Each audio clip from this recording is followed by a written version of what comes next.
Ladies and gentlemen, buckle up. The drums of diplomacy are beating and the air smells like crude oil and conflict. Today on DipBlab, we unravel a story of greed, power, and territorial ambition that could ignite a geopolitical firestorm. Venezuela is threatening to invade oil-rich Guyana and the world is watching, holding its breath.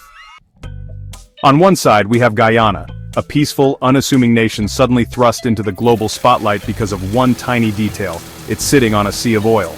On the other side, Venezuela, led by Nicolas Maduro, a man who's making bold moves to reclaim the Essequibo region like a gambler putting it all on black. Spoiler alert, the stakes have never been higher.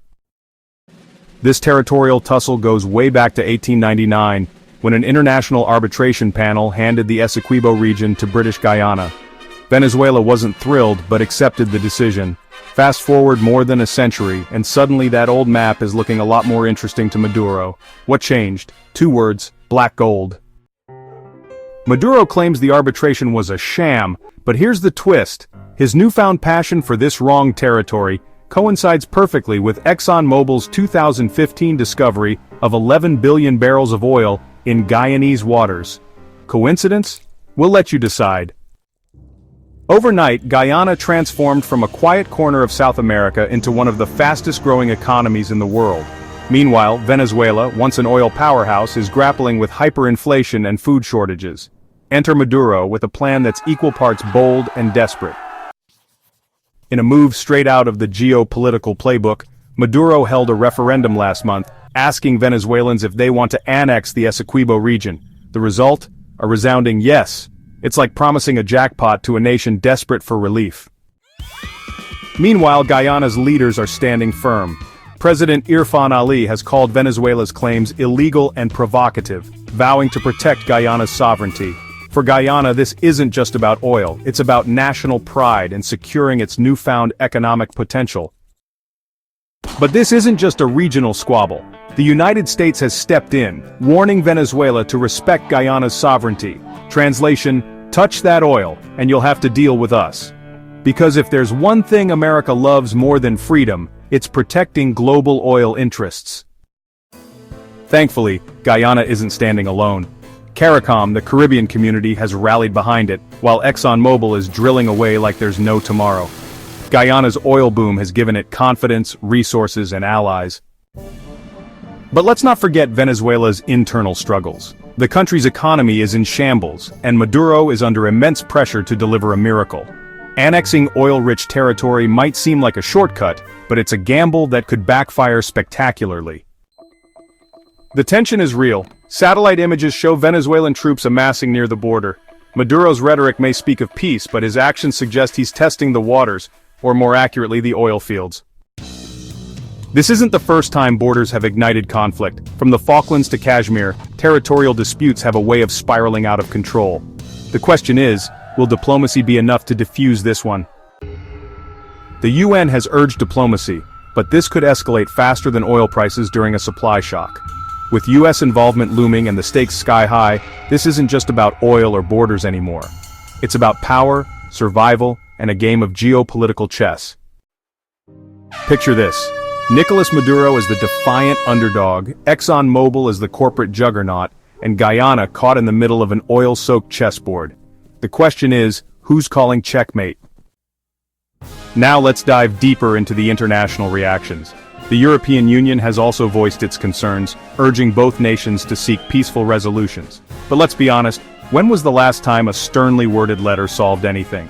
The EU's diplomatic efforts have included sending special envoys to both Caracas and Georgetown, hoping to mediate talks. Their stance? A peaceful negotiation is the only viable solution. Meanwhile, the United Nations has scheduled an emergency session to address the escalating tensions. Historically, the UN has played a critical role in diffusing such conflicts, but will their intervention be enough this time?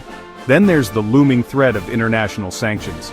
Countries like Canada and the UK are already drafting potential sanctions against Venezuela if military action is taken.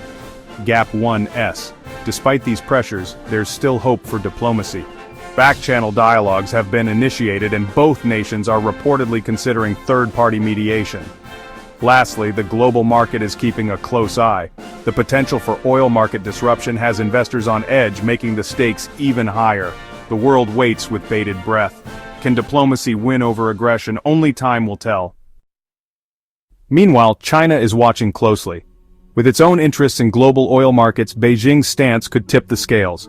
Will they back Venezuela, or will they play it safe and stay neutral? It's like watching a poker game where everyone's bluffing. China's investments in both Venezuelan oil and Guyanese infrastructure put them in a unique position. While Beijing has historically leaned towards supporting Venezuela, the massive oil reserves discovered in Guyana make neutrality appealing. The Chinese government is carefully calculating its next move, aware that any decision could have significant repercussions on the global oil market.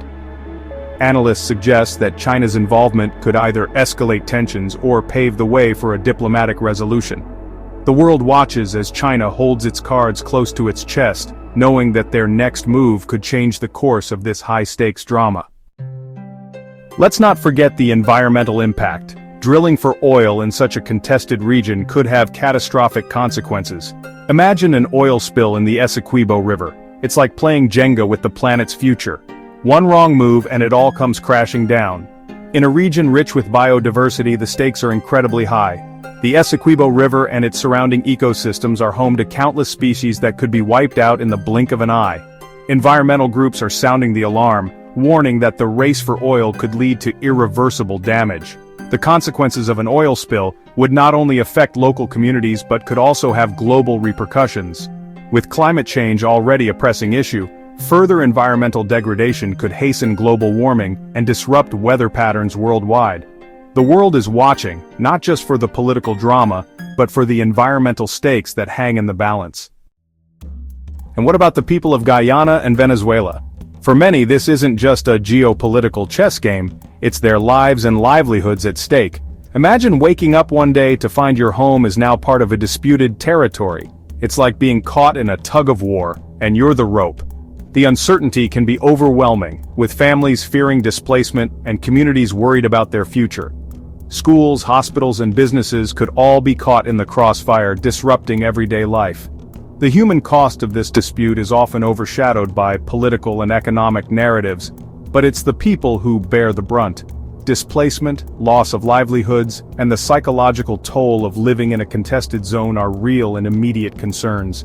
In the end, it's the ordinary citizens who pay the highest price, making it crucial for diplomatic solutions to prioritize human welfare.